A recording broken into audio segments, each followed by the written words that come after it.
Hey there, Ian here once again, and great to be with you. And if you've been celebrating in this season, if you're still celebrating, then may I wish all of you a very happy and healthy Deepavali festival.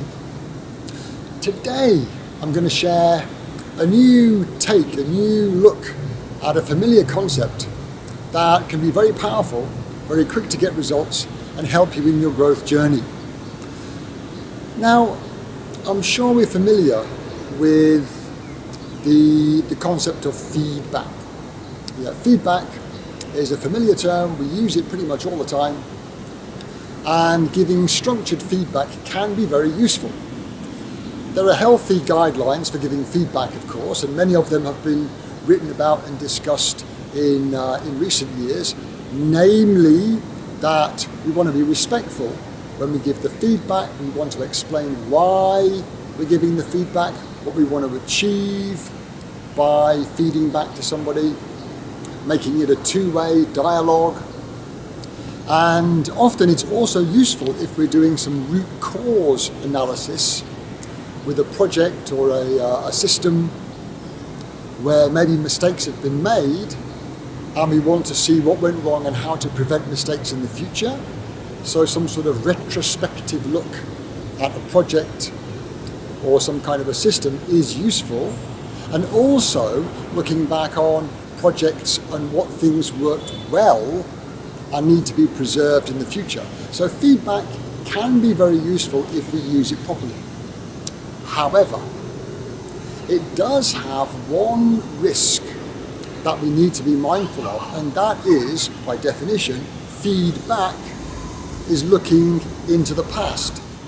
It risks digging up past behaviours and past maybe poor results, and if we're not careful, we can be revisiting the past a little too often. And we all know the dangers of looking into the past too often. It's not a very healthy place to dwell.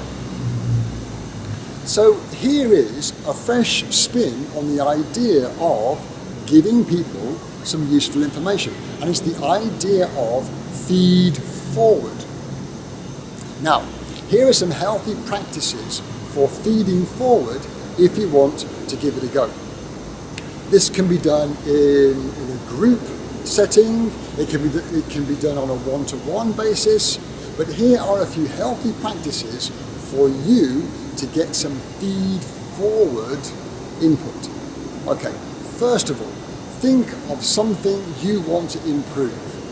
It can be something personal to you, it can be the way you interact with your team, something that you want to get some input on so you can improve. That's the first thing. So with that thing, enroll some participants that are going to help you. Now, again, this can be one-to-one, it can be a person, or it can be many people. I would say if you have the opportunity to enroll a number of people that work regularly with you, use that. Get a minimum of 3 people if you can. So 1, choose your thing. Number 2, enroll the participants. Number 3, set the rules. And the rules are, you are going to share the thing that you want some help with. You're going to invite their ideas. You will listen intently to what they say, and those ideas must not contain anything about the past. Only what they advise you to do in moving forward. Next, you won't commit necessarily to using their ideas. You will not critique their ideas. There's nothing worse than giving somebody an idea, giving somebody a gift of your input, and then having them come back at you and say, no, that wouldn't work, that's a bad idea. So you're not going to comment or critique their ideas. And lastly, all you are going to say is a very sincere thank you for their input. Okay, I hope you got all that. So those are the ground rules. Then, of course, you need to set up the conversation and listen to that input. Now, if we want to fast forward and just say, well, maybe you did get one or two useful ideas and you want to implement them. Of course, if you really did think that the ideas are not going to be supportive or they're going to be too difficult to implement and really they won't get you the results, you've still thanked the person for their input, but continue looking. Yeah, don't stop there. Continue seeking out some feed-forward advice. But let's just suppose for a minute you did pick up one or two good ideas and you want to implement them moving forward. The last thing that I strongly recommend is that you check in on a regular basis with those people who have given you the advice. And especially if you work in a team, you might also want to check in with the wider team and ask their input for whether they see any improvement in the thing that you're trying to get better at. Now, here's why I strongly recommend that you do that. Let's just suppose that one of the things that you wanted to improve was your communication skill. There have been some misunderstandings that have been frustrating for your team members and for you. Maybe communication skill is the one thing that you want to improve between you and your team members. Let's say that is your improvement area. You get some input, you start implementing some improvements to your communication skill. Let's just suppose that you've been implementing these ideas and you can quite clearly see yourself that things are improving. There's been less misunderstanding and you truly believe that you are getting a better interaction going with your team members. And maybe the results even speak for themselves because you can see that the team is performing at a higher level than they were 3 months ago. But then, 3 months down the road, there's a serious misunderstanding, a breakdown in communication, frustration all around. And it arose because there was some sort of a miscommunication. Because you didn't check in on a regular basis, it can appear that you didn't change anything.